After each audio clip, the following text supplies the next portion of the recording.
J'étais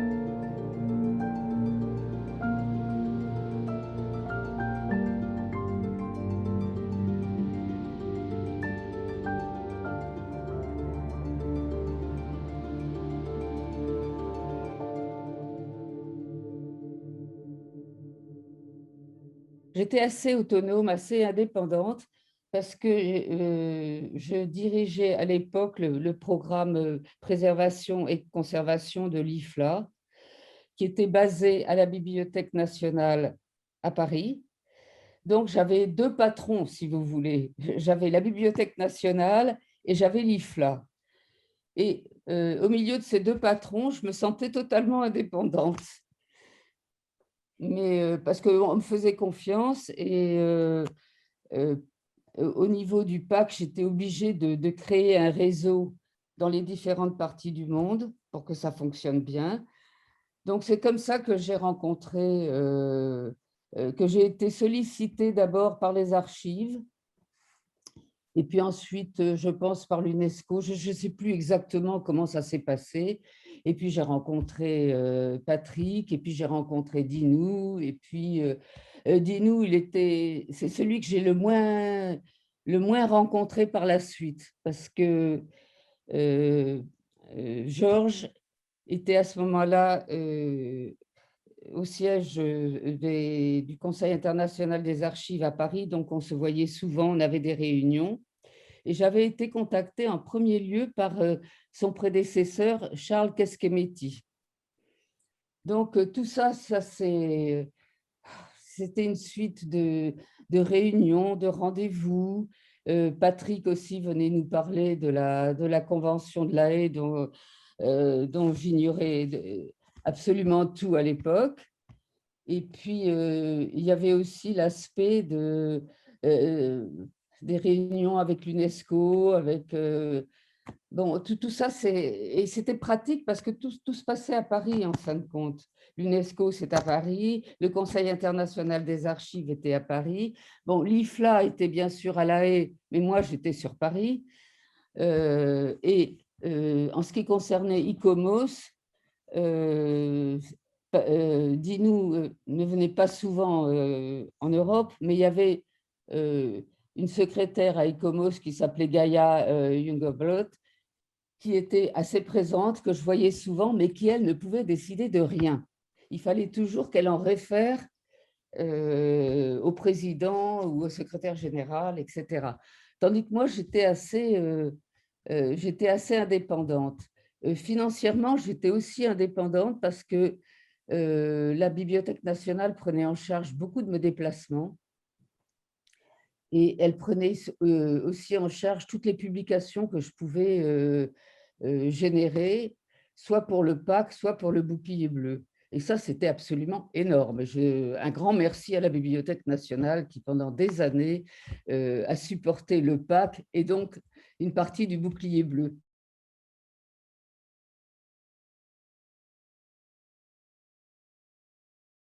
Je pense que les deux choses étaient mêlées, mais ce qui importait beaucoup au départ, surtout pour l'ICOM et peut-être pour l'ICOMOS, c'était les dommages causés par les guerres.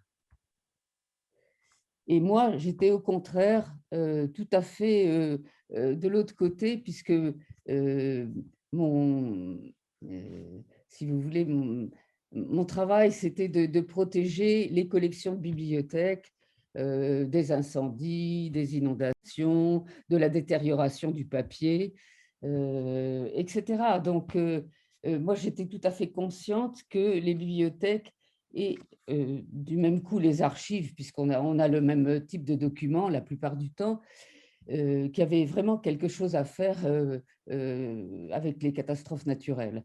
Donc, si vous voulez, on se complétait un petit peu.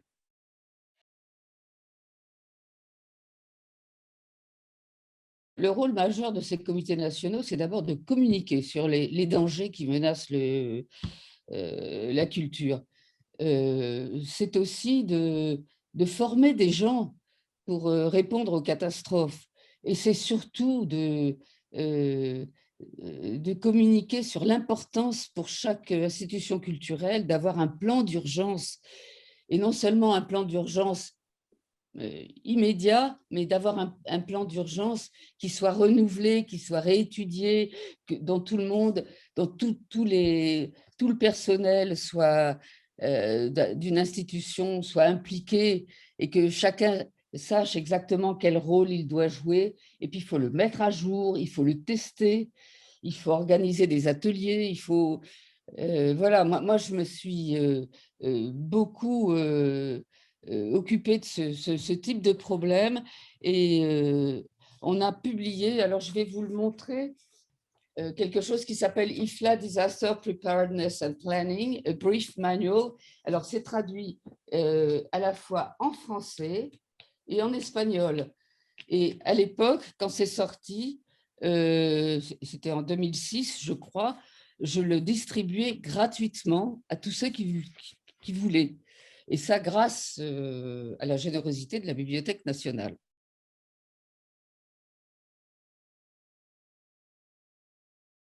Non, les objectifs, on ne les a jamais atteints.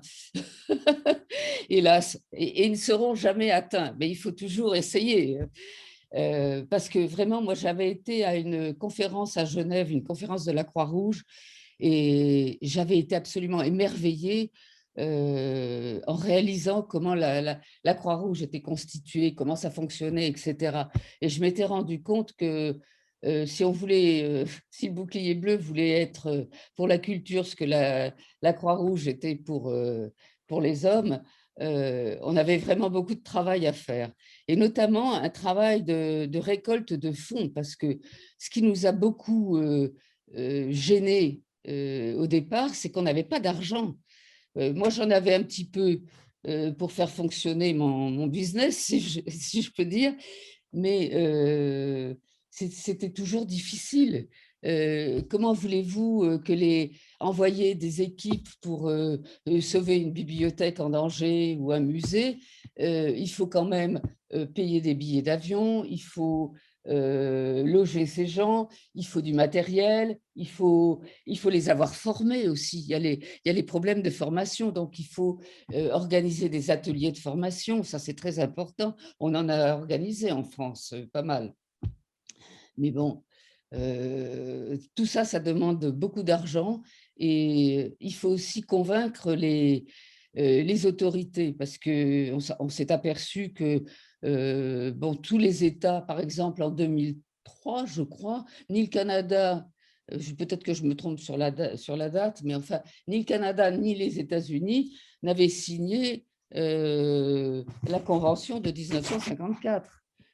Bon, c'est incroyable. En France aussi, on avait un mal fou à faire signer le deuxième protocole, ce deuxième protocole qui envisageait des sanctions pour les gens qui ne respectaient pas la Convention.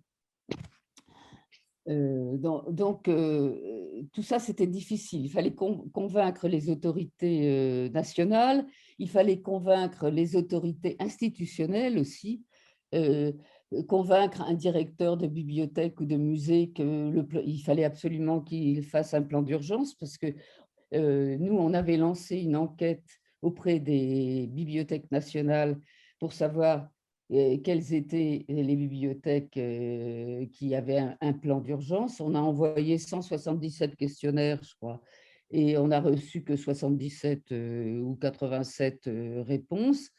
Et on s'est aperçu que beaucoup de bibliothèques nationales n'avaient pas, pour des raisons diverses d'ailleurs, de plan d'urgence. Ça, c'est catastrophique parce que la Bibliothèque nationale, dans un pays, elle est quand même chargée de conserver la mémoire du pays.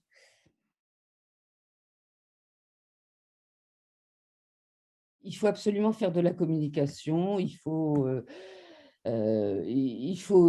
démontrer que si on détruit la culture d'un pays, et ça de plus en plus, on voit ça avec ce qui se passe avec l'islamisation de la politique, c'est terrible. Ce qu'on veut faire, c'est détruire la culture de l'autre, finalement, souvent. Et ça passe par détruire les biens culturels ou les institutions culturelles. Et ça, il faut essayer de s'unir contre ça. Et c'est vraiment très difficile. C'est à la fois un peu un problème, politique et un problème du bouclier bleu, mais le bouclier bleu tout seul, il peut pas, il est un petit peu impuissant hélas et ça me fait vraiment peur. Il y a aussi la détérioration du climat et ça a beaucoup d'impact sur les catastrophes naturelles. On le voit, en ce moment, c'est terrible et bah, là, il y a quelque chose à faire aussi. Il faut vraiment que le bouclier bleu se penche sur ces questions aussi et aille, vraiment, à la rencontre des climatologues, des militaires, de tout le monde, enfin et des politiques. Il faut vraiment, ne pas rester dans sa bulle culturelle. Il faut vraiment qu'on se rapproche des autres et qu'on travaille ensemble parce que, on s'en sortira pas autrement.